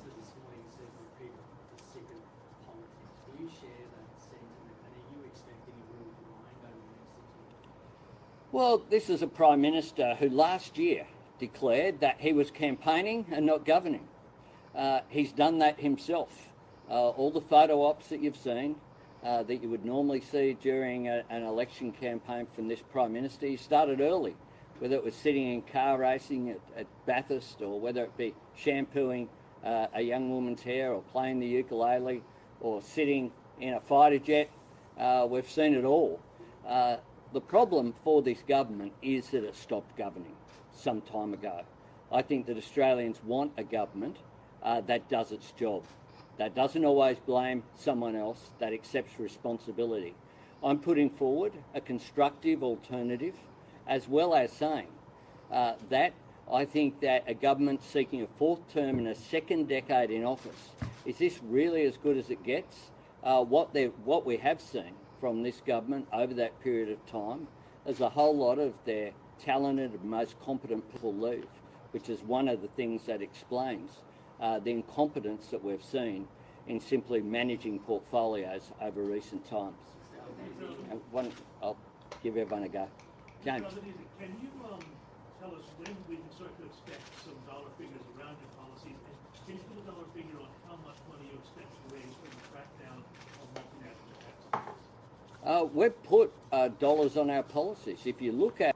Don't you find that weird that they ask how much his policies cost and everything else?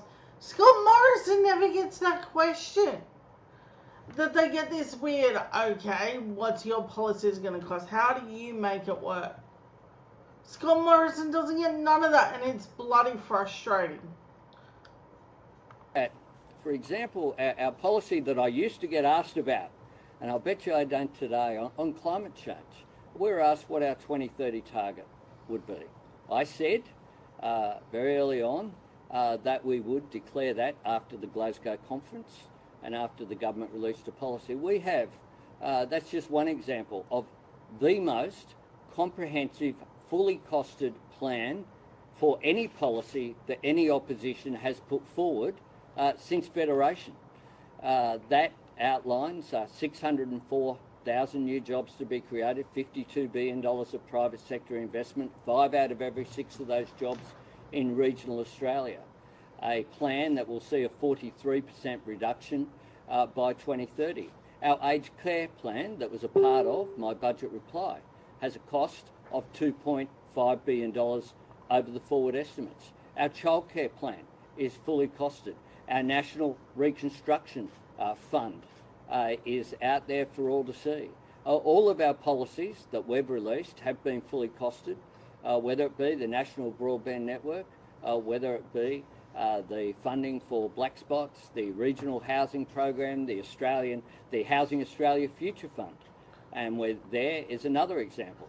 $10 million to be put in a fund that will be invested, of which the interest will be used to create 30,000 affordable and social housing units over a period of time, 4,000 of those quarantined for women and children. Now, as you hear him talking about these policies, understand that not only is the LNP not asked that question, but worse, they never asked what the LNP's policies cost. He's able to articulate exactly what it costs, what he's doing, and how he plans to do it. And it's weird that we're sitting in this position now, right? It can't be just me that's like, no, this is like weird that as opposition leader, he has more questions than the leader. I don't know, it's weird to me. Escaping domestic violence. We have put out very costed policies. We will have more examples during the election campaign about the multinational tax changes that we'll be proposing. But I'll make this point. What is the government, that's our agenda, or just some of it, I could keep going, for the next term. What is this government's agenda for the next term? Can I just confirm, sorry, Scott Morrison has attacked you previously for not revealing who your defence and home affairs ministers will be. Are you confirming that Brendan O'Connor and Christina Keneally will remain? It's embarrassing for Scott Morrison, isn't it? The poor bloke can't say. He's got Greg Hunt leaving. He's the health minister during a pandemic, and he's leaving the parliament. So I'm not quite sure who the health minister is going to be. And the education minister, who stood aside, apparently is still in the cabinet as the education minister. So I'm not quite sure what's going on there. I have said that I fully expect everyone to stay in their current jobs.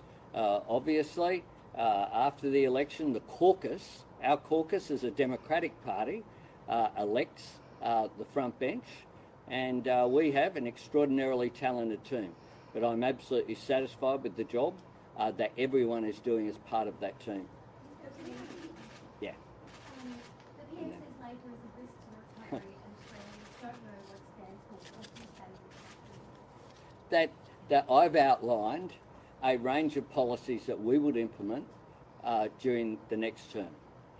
Policies of cheaper, cleaner energy, which will drive the creation of new industries and new jobs through our National Reconstruction Fund, based upon the Clean Energy Finance Corporation model that this government tried to abolish. We'll train Australians for those jobs. We'll have a policy of lifting people's wages through the changes that we announced now almost 2 years ago for industrial relations, making sure that secure work is an objective of the Fair Work Act, properly defining casualisation, having same job, same pay, making wage theft a crime, closing the gender pay gap. We have outlined a series of policies for the election. Mr Morrison has not outlined any agenda for another term. And quite frankly, he suffered during this term from the fact that he sailed through the 2019 campaign without lining out a third term agenda, which is perhaps why he hasn't had one. But it's not good enough to say that you want a second decade in office without putting out exactly what your plans will be. What we know is from this government, because it's in their DNA, that it's likely to involve cuts to services, cuts to education, cuts to health, cuts to a range of services that Australians rely upon. And we know because we don't have to theorise what their attitude is towards cost of living, because all of the measures that they've brought in all expire as soon as people have cast their vote.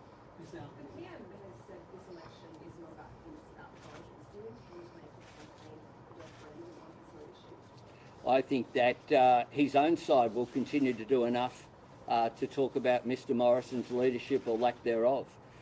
He's running an election campaign whereby his Deputy Prime Minister has said he's a hypocrite and a liar. He's running an election campaign whereby people who are members of his cabinet, people who have worked with him, like Gladys Berejiklian at the height of the bushfires, said that he was more interested in politics than he was with people. And those character assessments are out there for all to see. That stands in stark contrast with my team. My team are united. My team have been doing the hard work on policies. We've released them in an orderly way. They're all fully costed. There's more to come over the coming weeks, and we're ready for government. We will be the most experienced incoming Labor government in history. And that part's important. Understand what Albo is coming to the table with. He's saying, here's what we got. We're an open book. We got it. The book is clear, concise. We're costed. We know what we're doing. Scott Morrison's like, well, I don't know, Greg Hunt's going somewhere, and Alan Tudge, I'm sure he's on the book somewhere. How weird does it look that the media is like, yeah, okay, that's our guy. I don't know what they're thinking. They can have a clearly competent, united leader like Anthony Albanese where they can go, no, I can clearly see the plan here. They look at Morrison, they're like, hey, couple of ministers are leaving, I see. Do you know who will be taking their places? Better still, what are your policies? This is weird, right? And the media is still like, Scott Morrison is leader. Isn't he awesome? What is wrong with you? I have no idea what is wrong with our media when you start looking at it from that angle. You hear Albo and he's like, no, I'll show you what we can do. We've got like the best team that know how to do this stuff. Scott Morrison's like, oh, that guy over there is supposed to be doing it. What? I don't hold a hose. It's weird. I don't know how we've let this play out this badly for this long. It's outrageous. And if you look at some of the, quite frankly, absurd attacks that have gone on from Mr Morrison, they just don't stack up. I mean, one of those is about my experience. Well, my experience is I've been acting Prime Minister. I've been Deputy Prime Minister. I chaired the Parliamentary Business Committee for 6 years. So every piece of legislation that went through under the Rudd and Gillard governments, I presided over. The management of that, including presiding over in a minority parliament, working with people in what is now the government, the opposition and the crossbenchers, to successfully bring people together. If you look at my record, you don't have to theorise whether I can work with people or not. My whole experience as a minister for infrastructure, transport, regional development, local government, communications and other portfolios was creating models that brought people together.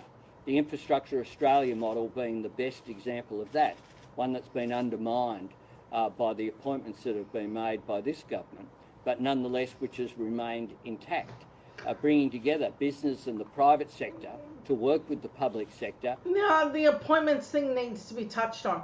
Scott Morrison, in his haste, knowing that he was about to go into caretaker mode, did make a flurry of changes. And they're not normal changes. In positions to climate action and that sort of thing. He is trying to jam up the system so it doesn't function. Albo really should have dug in deep on that one. I have to say it like it is. Because what Scott Morrison did is tantamount to just wrecking the joint before he, puts a match to it after pouring gasoline. That's essentially what Scott Morrison is trying to do. He's trying to burn it down before Anthony can fix anything. It's a terrible idea, but you can see it play out in real time. One has to ask yourself, what idiot would go, hey, that's our guy? I'll tell you what idiot, the whole media is an idiot. I don't know why they're so stuck on Scott Morrison, knowing full well that that's the plan. It's insane. It's a suicide pact. If I can't have the job, no one can. It's weird. Arm in arm to create a better future. That's the model that I would work on. The Australian Council of Local Government, bringing together 565 mayors and shire presidents, bringing them together so that decisions weren't made in Canberra, they were made in local communities about what the local community's priorities were, not the sort of colour-coded spreadsheets that we've seen based on marginal seats for this government. And of course, Regional Development Australia that I created, which is still in place to set up regional economic plans. Albo doesn't just need the job, he needs for people to understand there is real competency here. You can ask him a real question. It won't come up with, well, I don't hold a hose. or even weirder, when he's asked about vaccines, it's not a race. What? No, you're supposed to say real things, weirdo. You're supposed to have a plan. That's not a plan. Just saying, I don't know. How have we lived in this universe and that be like, that's acceptable? No! I can't deal with this anymore. This election cycle, I'm showing you the difference for a reason. And the media isn't going to do that, so stick it out with me and I promise you, you're going to see this. This has to happen. Plans.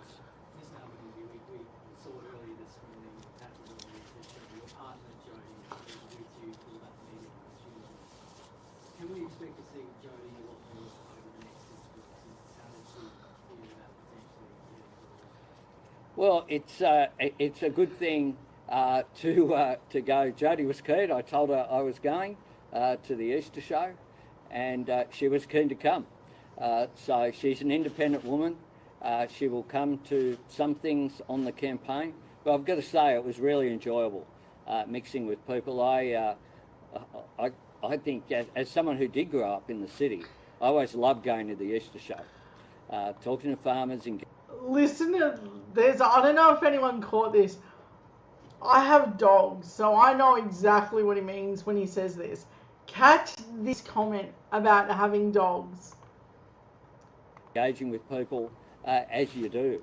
And the only danger today, I think, was the camera crew tripping over a sheep or a goat or a duck as we went through, because they were all free range there at the Easter show. But it's a great event, and it was really enjoyable, and it was fantastic to talk with people. And I've got to say, just like the reception I've had right around the country, it was very positive, and they were very cute pups.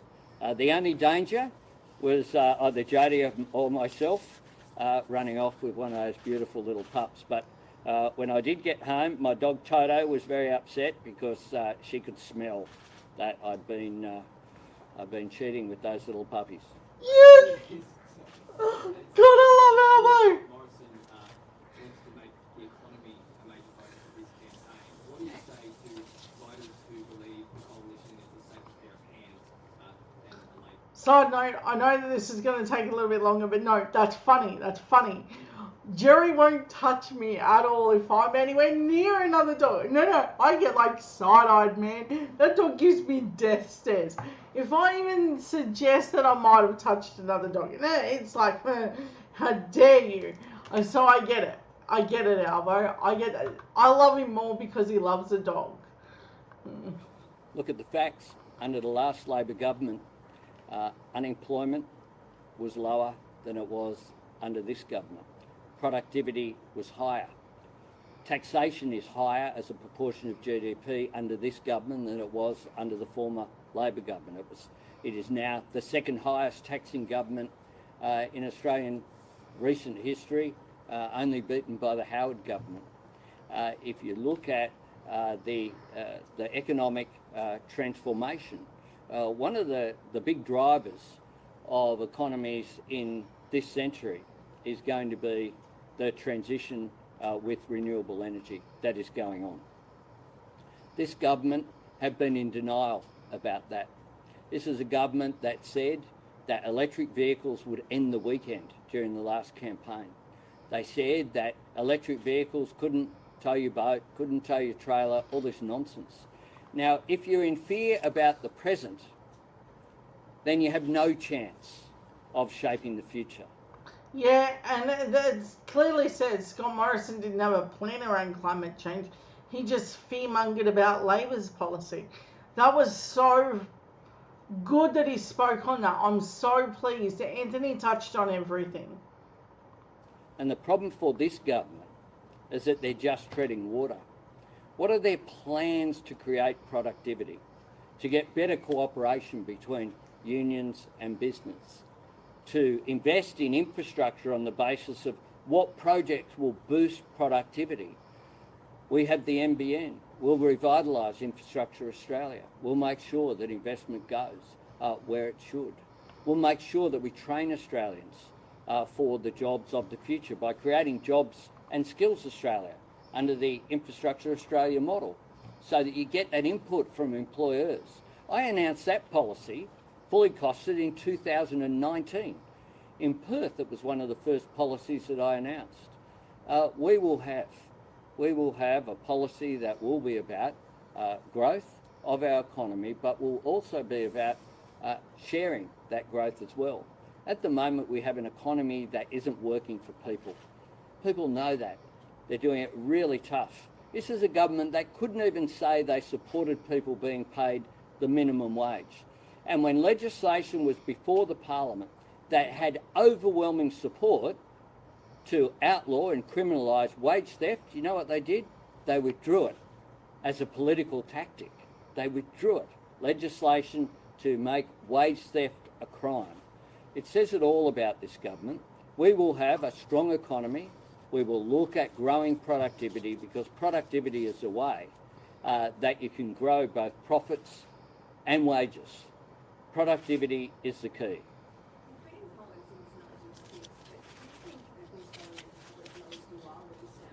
Absolutely they do.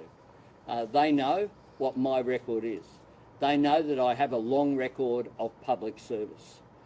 They know that that's been defined by collaboration, not conflict, by unity, not division, by achieving outcomes.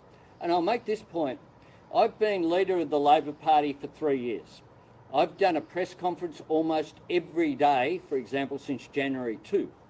And on most days, and I'm available, as people in this room know, to talk to anyone who wants to talk to me across the spectrum that is modern media. And what are the criticisms that this government have made when I looked after a budget of more than $60 billion? I doubled the roads budget. I increased the rail budget by 10 times. I rebuilt 1/3 of the interstate rail freight network. I introduced the National Port Strategy, the National Land Freight Strategy. I created Infrastructure Australia. I created Regional Development Australia and the Australian Council of Local Government. In local government, in community infrastructure, I funded, as the Minister, some 5,500 projects. I, of course, put substantial investment into the Pacific Highway and the Bruce Highway. We invested more in urban public transport in my time as Minister that were invested in the previous 107 years from Federation up to 2007. Has this government raised any criticism of my 6 years on the record? No. Instead, they'll go back and, you know, you'll see some things, no doubt, about 1983 or 1985. I'm waiting for them to get out my St Joseph's Camperdown kindy book to say that I wasn't, I misbehaved in one of Sister Mary's classes there at Camperdown. I mean, it's absurd. I have a public record on there, and my record as Communications Minister was that I supported doing it right, doing it once and doing it with fibre, not buying enough copper to wrap around the world 1.5 times, which is what this government have done. But you have been a very passionate and active member of the Labor's left faction, do you think he would be one of Australia's more left-wing prime ministers? That's I a am godly who I question. am. I'm a working class lad from my background. I've been shaped by it. I'm someone who I believe is very much in touch with mainstream Australia. I'm comfortable in a boardroom and I'm comfortable in a pub. I would say that there is no one in the Parliament who has closer credentials and more friends in senior members of the business community than myself on either side of politics. Yesterday you said Labor was the underdogs going into this Yes. election. How much confidence are you taking from the polls that repeatedly have Labor ahead of the coalition? I don't worry about polls, I worry about history. And history tells us that Labor has won office 3 times from opposition since the Second World War. I make this point as well. The 3 gentlemen who did, Gough Whitlam, Bob Hawke and Kevin Rudd, none of them had ever served as a minister in the government, let alone as Deputy Prime Minister or Acting Prime Minister, which I've done. Are you prepared to raise taxes this year if you meet the budget? No, our objective is not about raising taxes. Our objective is to grow the GDP. That's our objective.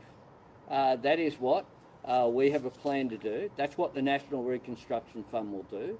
That's what our Powering Australia plan will do. That's what fixing the NBN will do. That's what our Infrastructure Australia plans will do as well. James? I was going to say, Gotcha questions now. Little economy, a few minutes ago. It takes more people to run a coal mine than, say, a wind Sure. farm or a solar farm. How many jobs do you anticipate being created long-term versus short-term in those industries? And is that sustainable for people to have, long-lasting careers like they might have in the extractive industry? Yeah. Look, both things, it's not either or. Our resources sector will continue to be of vital importance, and we should continue to export our resources which are there, whether it be, including coal. That should be determined by markets. I've made that very clear, and that's always been my position. The issue with renewables, That really bothers me. See how they do the, I can get him. And now they're trying to get him to rally against everything. And that's really deceptive what this media does. isn't about the job making a solar panel or making a wind turbine, although that's important. And we can do that too, and it's a tragedy, frankly, that we make so little here in Australia. It's about the fact that the cheapest form of new energy is renewables. And it's the cheaper, cleaner energy which will drive down energy prices, and our plan will reduce, for example, household prices by $275 by 2025. It is, though, for business, if you're about setting up a manufacturing business, then cheaper, cleaner energy can change the competitive nature of Australian-based manufacturing compared with overseas. We have all the resources, for example, here that go into a battery. Lithium, nickel, copper, we have it all here. What I say is, let's make more things here, using as well cheap, clean energy, which will change the competitive nature of production here compared with overseas. And we have that opportunity. Just one company to give an example, Tritium in southeast Queensland. Tritium in southeast Queensland produces Australian innovation, the fastest electric vehicle charging stations in the world. We're exporting them to North America and to Europe.